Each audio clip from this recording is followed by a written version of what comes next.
Assalamualaikum warahmatullahi wabarakatuh. Jumpa lagi bersama saya Rizan. Kali ini saya ditemani oleh sahabat saya Mizan. Dia ini orang yang lebih paham banyak daripada saya. Salah tuh. Hari ini kami akan bincang-bincang santai mengenai kehidupan manusia di dunia. Jadi temanya kami batasi hari ini hanya untuk sekedar pacaran. Langsung aja kita tanya ya sama Mizan. Tema yang cukup berat. Zan, Yes. kalau menurut Dikau tuh pacaran tuh apa tuh? Pacaran. Aku tak bisa mendefinisikan. Menurut Dikau lah, bisa didefinisikan detail-detail. Oke, siap. Pacaran itu kalau bahasa kitanya apa ya? Menyambungkan yang tidak semestinya disambungkan. Menyambungkan. Kalau tali putus itu. Iya. Pokoknya seperti itu. Menjalin kasih lah ya. Menjalin kasih ya. Antara dua buah insan ya. Dua orang. Dua orang insan antara yang cowok dan cewek. Ya. Itulah ya. Macam apa? Macam apa? Oke. Jadi kalau menurut Dikau pribadi nih, selaku pandangan kita orang Muslim ya, pacaran itu hukumnya apa? Kalau aku masih mengacu pada dalil-dalil Ustaz lah, ikut Ustaz keren lah, walaupun awak tak pandai berdalil kan, hukumnya haram. Hukumnya haram. Yang membuat haram pacaran itu apa tuh? Panjang terus. Seharusnya ini tak ditanyakan sama aku harusnya. Nah ini kan kita bawa santai, nanti kita carilah kawan siapa yang lebih paham kan, yang kita tanya gitu.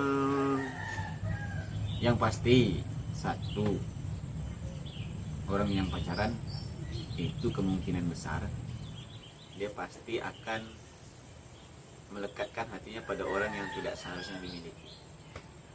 Dari segi hati dia dah bermasalah, ya kan? Yang kedua, orang yang pacaran itu cenderung dia lebih banyak menghabiskan waktu bersama pacarnya. Kemudian yang ketiga, ketika dia lebih banyak waktu sama pacarnya, kemudian kemungkinan besar dia akan melakukan, kalau bahasa kerennya, bahasa kitanya apa ya? Berdua-duaan lah gitu. Berdua-duaan. Berdua dateban. Bonceng lah ya. Berdua dateban. Nah, itulah kemungkinan besarnya gitu. Jadi lebih banyak mudaratnya lah ya. Kalau itu mudarat memang lebih banyak. Lebih banyak. Itu kalau dari segi Pandangan kita lah ya. Cuman kalau menurut kami secara pribadi ya, keuntungannya sih enggak.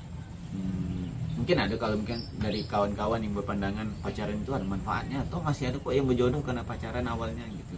Itu menurut mereka. Tapi alangkah baiknya kalau menurut kami kita tidak mematahkan hati kita sebelum kita benar-benar berdua dengannya. Benar boleh. Betul-betul yakin lah ya. Iya, yakin. Sebenarnya sebelum betul-betul kita udah sah gitu kan, bolehlah kita patah gitu. Karena kalau kita patah hati di situ, kemungkinan besar kita juga akan bisa membalikkannya lagi. Maksudnya memperbaiki hati itu lagi. Tapi kalau misalkan kita patah saat sebelum menikah, nah itu repot. Yang terjadi malah biasanya musuh-musuhan. Perhatikanlah kalau orang yang pacaran, yang endingnya kelahi, nah itu nanti takkan bertegur. Nampak pun tengah jalan macam nyata padahal dulu sayang sayang Umi Abi pengalaman. Aduh maaf curhat deh. Jadi kalau dalam Islam kan kita tuh ada yang namanya ta'aruf tuh. Jangan. Jadi ta'aruf tuh macam mana sebetulnya tuh? Apakah sama dengan pacaran tadi atau beda? Dari pengalaman, bukan pengalaman, maksudnya dari pengetahuan saya. Kalau dihitung pengalaman sih enggak begitu banyak pengalaman. Cuman kalau dari pengetahuan kami, waktu masih di kampus dulu pernah. Jadi kau kuliah ya? Iyalah, anak kuliah nih geng. Anak kuliah. Pernah ikut di beberapa organisasi, termasuk salah satunya organisasi Islam. Jadi kawan-kawan yang di situ yang mau cepat nikah itu mereka ta'aruf. Jadi ta'aruf itu meminta satu orang, biasanya kalau bahasa orang itu murabi atau pembina mereka, diminta dicarikan, biasanya dalam bentuk proposal. Macam kita ngajukan dana lah, nah, gitu kan. Ini mengajukan sama murabi, minta carikan satu orang dengan kriteria sudah ditentukan, dengan kebaikan keburukan semuanya sudah dicantumkan di situ. Orangnya model mana, jadi kembali perantara orang lain. Jadi ada yang memerentarai kita lah ya. Ada mak comblang tapi masih dalam apa lah ya, dalam aturannya lah ya. Iya. Tapi kadang ada nih orang tuh bilang taruh tapi rangkaian yang dikerjakan sampai kayak pacaran sama aja paling ya. Berarti bukan taruh ya. Jadi ada ketentuan lah ya. Iyalah. Gitulah. Jadi ada yang unik nih. Ada kawan kan bikin story di WhatsApp. Nah, story di WhatsApp kawan nih gini. Kalau menurut Muslim tuh kan, pada umumnya orang bilang, Ustadz juga bilang, apa segala bilang kan, pacaran itu haram. Ya. Nah, ada di bawah lagi. Terus kalau merusak hubungan orang pacaran, pahala dong. Ini menarik nih. Terus kalau menurut Tika gimana? Ini payah pembahasannya. Pacaran itu haram. Merusak Terus, hubungan orang kalau merusak pacaran. hubungan orang pacaran, pahala dong. Macam mana tuh? Repot.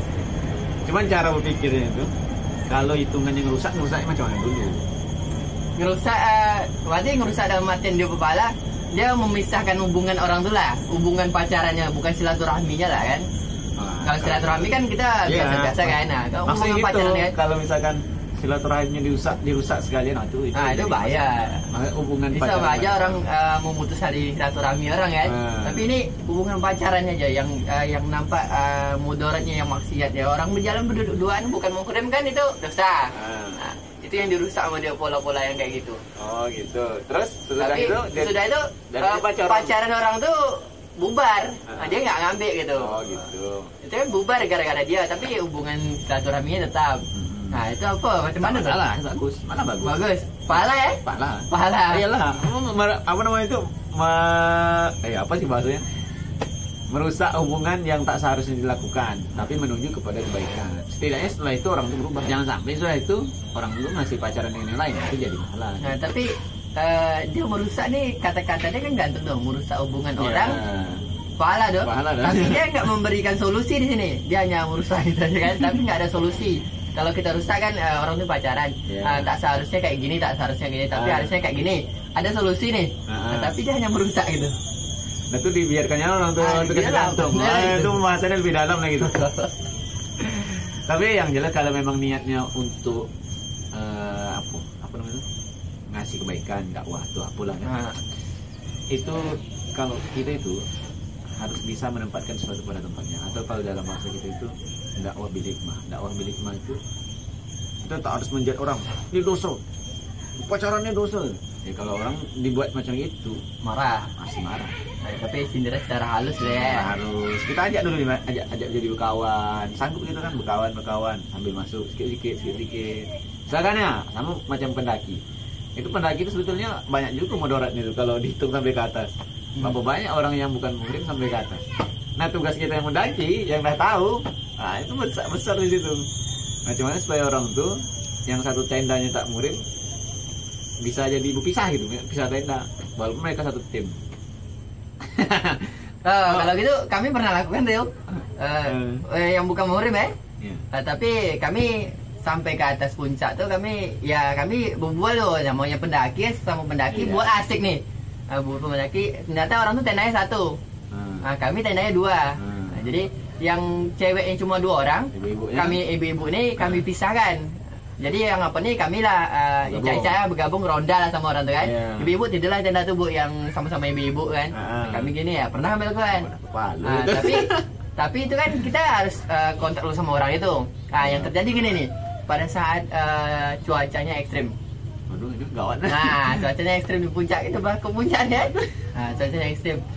Kayak kemarin lah, kayak kemarin kita turun. Nah, nyatanya ada pendaki cewek yang cedera.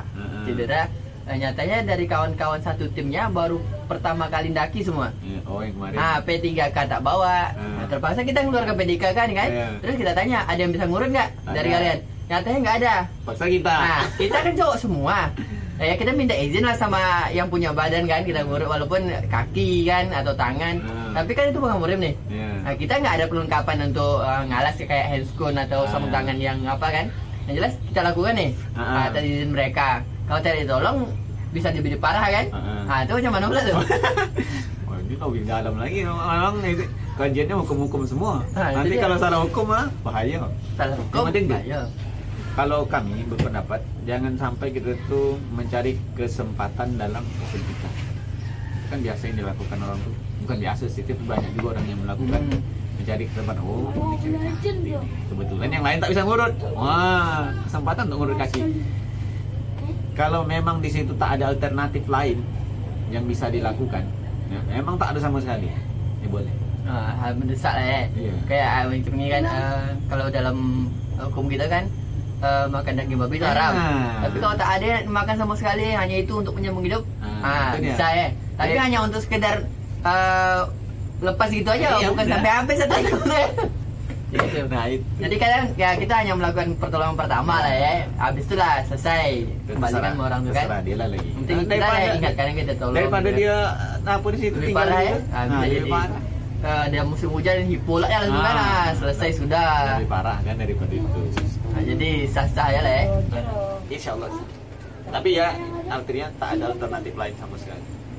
Tapi kalau masih ada, ya gunakan. Walaupun kemungkinan untuk sembuhnya itu kecil, ya gunakan apa? Kayaknya kita usaha dulu. Ya, Kalau tak ada lagi usaha lain, ya apa boleh buat. Tapi itu pengalaman juga sih untuk para pendaki kan. Kok sampai pendaki pula begini? Jadi pengalaman untuk para pendaki juga harus persediaan P3K. Kalaupun nanjak jangan sampai nanjak cuma sekedar nanjak tak bawa apa-apa gitu. Sok-sok berani. Oh, jadi kami kan orang tinggal daerah sini gitu. Nggak bisa juga. Jadi pikirkanlah inilah ya, kemungkinan terburuk lah ya. Ya, betul jadi sekali. kita buat persiapan yang matang lah kan. Untuk kemungkinan terburuk itu walaupun tak dipakai di atas tu kan. Ya. Setidaknya kita udah persiapkan. Jadi kalau ada apa-apa kan tak kita yang pakai, orang yang pakai ya. Kayak kita kan kita bawa nih. Katanya kita tak pakai, orang yang pakai kan. Jadi kan bermanfaat juga ya. Betul sekali. Jadi tentang pacaran ini dah selesai ya. Pacaran tadi hukumnya selesai. Secara ini buat santai kita aja nih. Secara ta'aruf punya macam mana, harus ada yang dampingi juga. Iyalah. Tak boleh sembarang-sembarangan macam pacaran juga sama aja namanya pacaran kan, cuma diganti bahasanya aja. Betul. Ada klarifikasi lain nih. Untuk akhir-akhir Ini ada ujung video ya belum? ujung video lah, ini ada kapal lewat bising. Jadi kalau bahasanya setan, bahasa setan. Bahasa setan, maksudnya bahasa Al-Quran tentang setan itu gitu. Bahasa Al-Quran tentang setan. Kan wala tattabi'u khutuwati syaitan. Jadi kita mengikuti langkah-langkah setan. Langkah-langkah setan tetap kan sekedar jalan dulu. Kita sedikit jalannya kita sampai gelap. Kita sedikit lagi. Tambah. Sampai akhirnya kita langsung.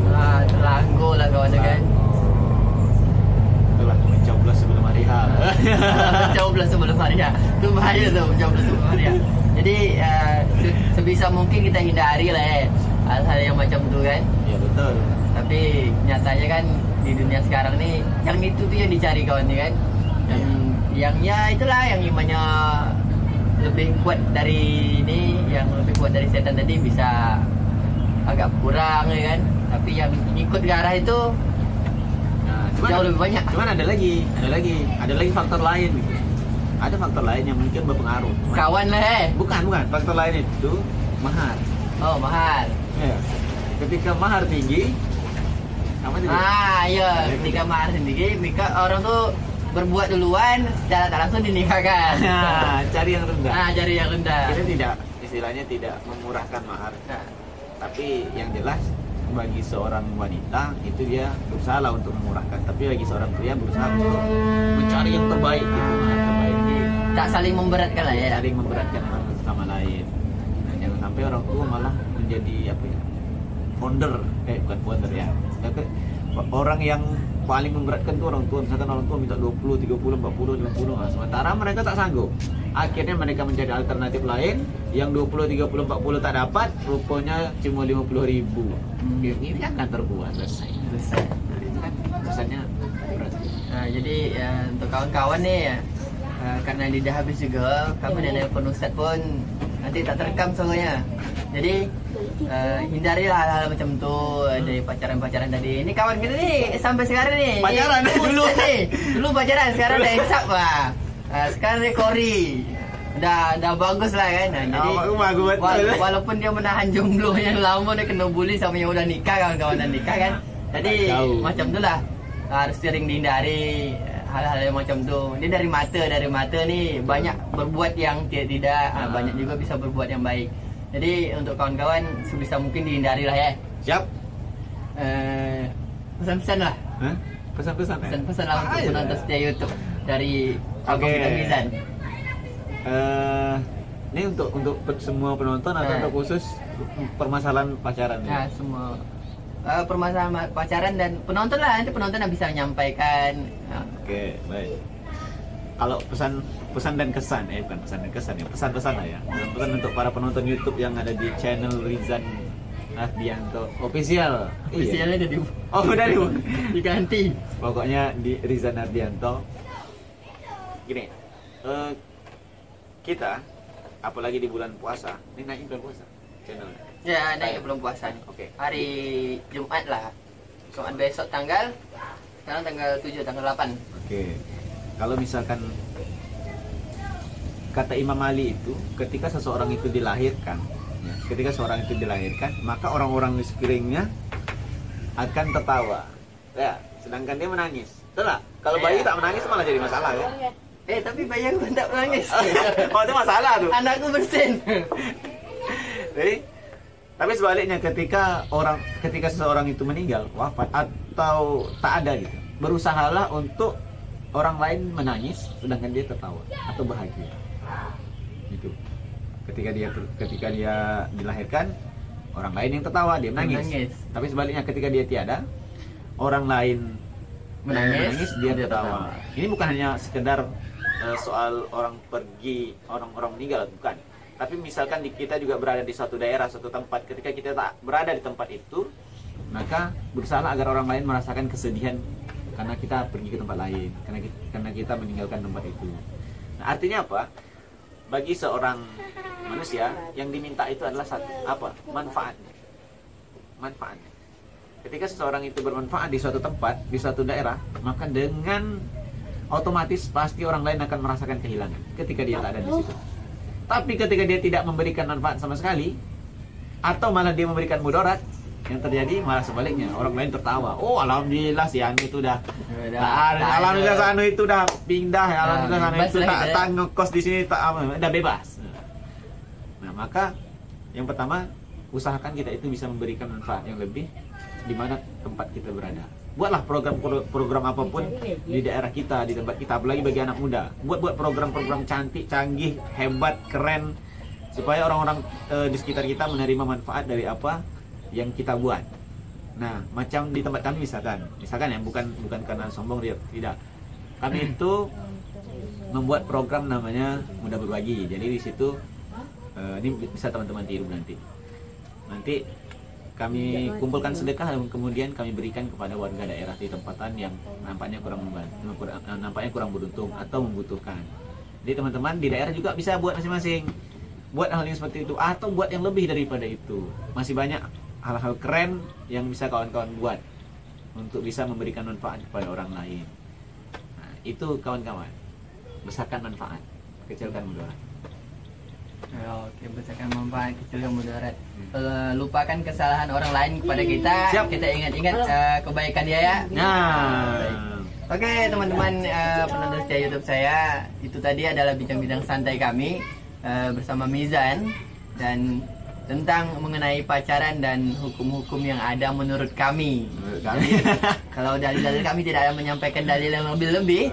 Jadi kalau teman-teman ada komen-komen pertanyaan atau ada celah-celahan, silahkan ditulis di kolom komentar. Oke, bersama saya Rizan Ardianto dan ini Mizan. Sekian, terima kasih. Assalamualaikum warahmatullahi wabarakatuh. Waalaikumsalam warahmatullahi wabarakatuh.